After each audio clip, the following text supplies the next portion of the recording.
आज हमने femur ball पढ़ी है और फीमर बॉल में सबसे पहले मैंने बताया कि इसका होता है एनाटॉमिकल पोजीशन। एनाटॉमिकल पोजीशन ये होती है, एक हेड है, ये मीडियल है और ये शाफ्ट है और ये कंडाइल है। तो इसके तीन पार्ट्स होते हैं, एक upper end, lower end and the shaft. ये थ्री पार्ट्स हो गए एनाटॉमिकल पोजीशन के टॉपिक के अंदर। और फिर उसके बाद मैम ने बताए थे 3 पॉइंट्स फॉर साइड डिटर्मिनेशन। पहला पॉइंट बताया था कि जो ये हेड देखना है ये डायरेक्टेड मीडियली है, अपर है, ये मीडियली इनसाइड जा रहा है और अप जा रहा है, तो ये हेड डायरेक्टेड मीडियली है, अपर है। दूसरा बताया था मैंने पॉइंट कि दो कॉन्डाइल्स हैं, ये डायरेक्टेड बैकवर्ड्स हैं, पोस्टीरियरली, पोस्टीरियर मीन्स पीछे वाली सरफेस पे जा रहे हैं, बैकवर्ड जा रहे हैं। ये दूसरा पॉइंट हो गया साइड डिटर्मिनेशन का। तीसरा पॉइंट तो जो शाफ्ट है इसके पीछे जो है एक शार्प बॉर्डर है पोस्टीरियरली। तो ये 3 पॉइंट्स मैम ने बताए थे और इस 3 पॉइंट से फिर हम डिसाइड कर सकते हैं कि लेफ्ट वाली बॉल है या राइट वाली बॉल है। तो इस पॉइंट से देखा जाए तो ये राइट वाली बॉल बनती है, ये राइट वाली बॉल बनती है, राइट बनती है, लेफ्ट बनती है, क्योंकि इसके जो शार्प बॉर्डर है सबसे पीछे है, एपिकोंडाइल्स पीछे जा रहे हैं और ये जो हेड है ये उधर जा रहा है। तो ये लेफ्ट हमारे पास है फीमर बॉल। ये हो गया side 3 points for side determination. उसके बाद नेक का बताया था मैंने। नेक का ये बताया था कि नेक की बाय डेफिनेशन ये वाला नहीं हो सकता, ये वाला होगा। क्यों? क्योंकि जो सबसे नैरोस्ट पॉइंट होता है हेड के नीचे उसको हम नेक कहते हैं। जो ये सबसे नैरोस्ट पॉइंट ये है, ये वाला पॉइंट है नैरोस्ट, ये वाला नहीं है। तो हेड के नीचे सबसे नैरोस्ट पॉइंट ये है, तो इसको हम नेक कहेंगे। और जो नेक है ये हेड की तरफ अगर हम जाएँ तो नैरो, हाँ, हेड की तरफ जाते हुए नेक नैरो हो रहा है और ये ट्रोकेंटस की तरफ आते हुए नेक एक्सपेंड कर रहा है। तो ये नेक के बारे में पता लगा था। और नेक और शाफ्ट के दरमियान में ये जो एंगल है, ये वाला एंगल, ये होता है 125 degree in adults and 160 degree in children.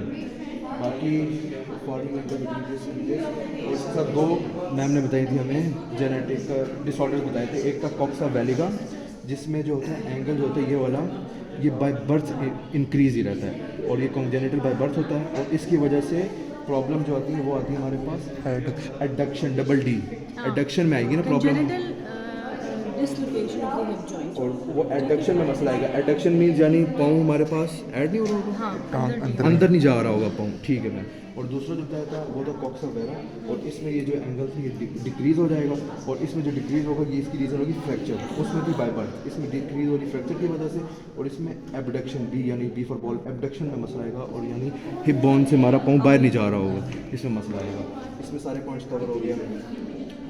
और जो ब्रोस्टी की तरफ लेटरली जा रहा है बाय नेक, और जो नेक है वो उसकी ब्रोस्टी की तरफ जा रहा है लेटरली, नेक की ब्रोस्टी की तरफ लेटरली जा रहा है क्योंकि बाहर जा रहा है। लेकिन हेड की तरफ देखेंगे तो ये जा रहा है मीडियली और अपवर्ड्स एंड बैकवर्ड्स हेड की तरफ। और जो नेक है ट्रोकेंटर की तरफ जो है, ये दो ट्रोकेंटर इनकी तरफ ये जा रहा है लेटरली। अगला पॉइंट, 2 ट्रोकेंटर्स हैं, 2 ट्रोकेंटर्स हैं, एक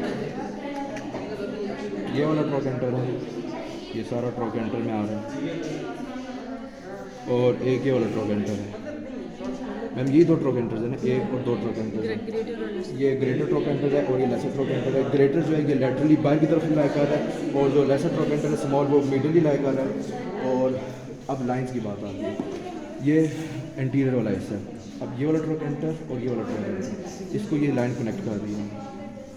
इसको जो एंटीरियर की तरफ है इसको हम कहेंगे intratrochanter line, intertrochanter line, trochanteric line, intertrochanteric line कहेंगे।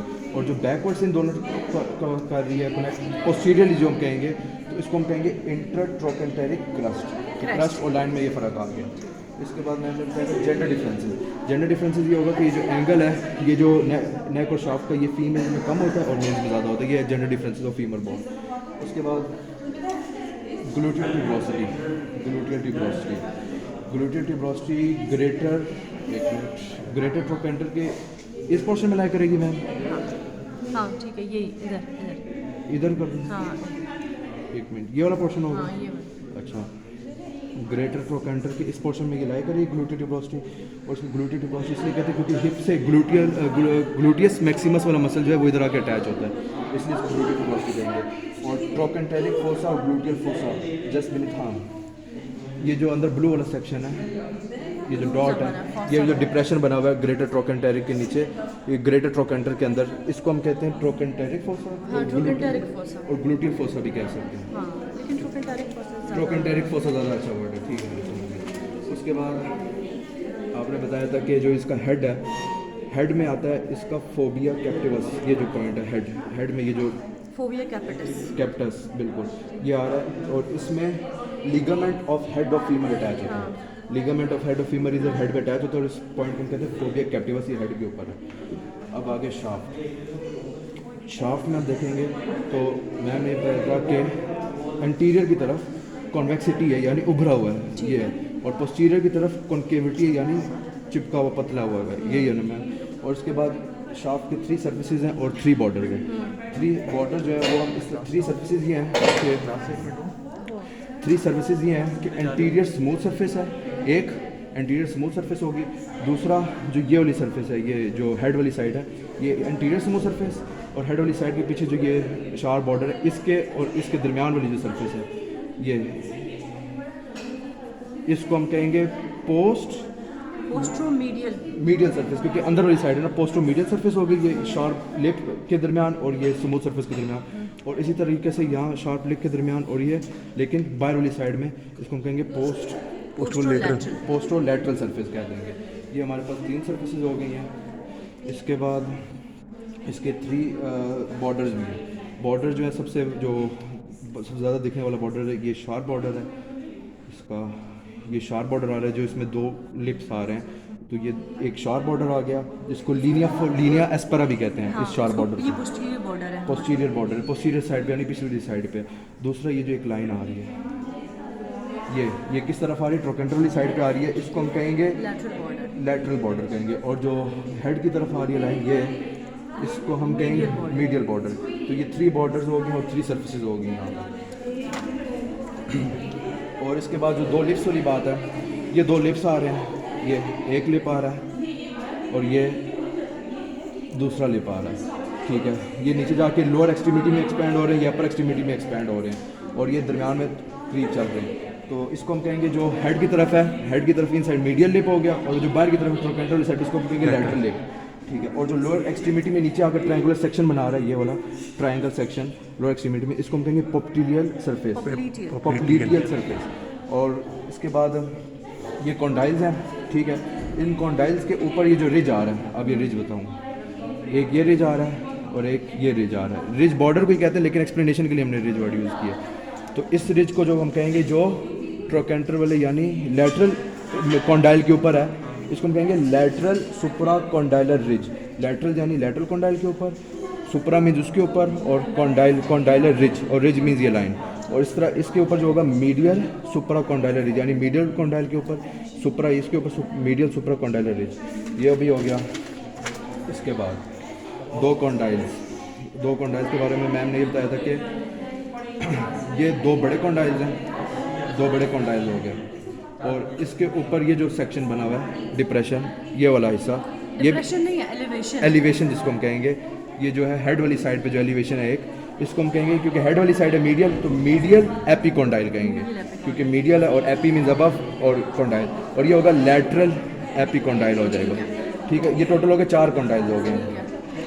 और इसके साथ मैंने फिर ये बताया था कि जो 2 कॉन्डाइल्स है बड़े वाले, इसके नीचे स्मूथ आर्टिकुलेट यानी जॉइंट वाली सरफेस है, इसके नीचे जो लोअर एक्सपेक्ट है कि ये आर्टिकुलेट करके सिर्फ टीबिया बोन के साथ, फैबुला के साथ नहीं, टीबिया बोन के साथ करेगी आर्टिकुलेट। और इसके अंदर एक नॉच है 2 कॉन्डाइल्स के दरमियान, ये नॉच ये है पीछे वाली साइड, पोस्टीरियर पे साइड पे नॉच है, इस नॉच को हम कहेंगे इंटर कॉन्डाइलर फोसा या नॉच कहेंगे। और इसके ऑन एंटीरियर सरफेस पे एक स्मूथ सरफेस है बिटवीन कॉन्डाइल्स, ये स्मूथ सरफेस है बिटवीन कॉन्डाइल्स, इसको हम कहेंगे पैटेलर सरफेस, जिसमें पैटेला अटैच होता है।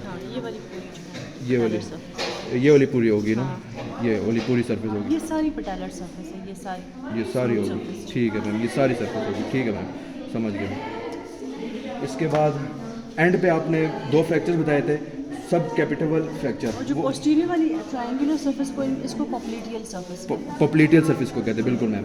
और ये जो फीमेल में आपने बताया था कि जो फ्रैक्चर होता है बिल्कुल हेड के नीचे होता है, और वो तब होता है जो मीनोपॉज के बाद होता है, जब एस्ट्रोजन का लेवल कम हो जाता है, ऑस्टियोपोरोसिस ज़्यादा हो जाता है, और बोन पोरस हो जाती है, डिग्रेडेशन ज़्यादा होने लग जाती है, तो उसको हम सब कैपिटल फ्रैक्चर कहते हैं। और ये पोस्ट मीनोपॉजल फीमेल में सिर्फ होता है, और बिल्कुल ये हेड के नीचे इस साइड पे होता है फ्रैक्चर, ये वाला, ठीक है। ये फ्रैक्चर हो गया। दूसरा फ्रैक्चर आपने बताया ट्रोकेंटेरिक फ्रैक्चर, ये आपने कहा था ये जो ट्रोकेंटर्स पे होता है और ये एक्सीडेंट्स की वजह से होता है और सिर्फ ये यंग अडल्ट्स में होता है। यहाँ तक फीमर की बोन लैंड मार्किंग्स होगी पूरी।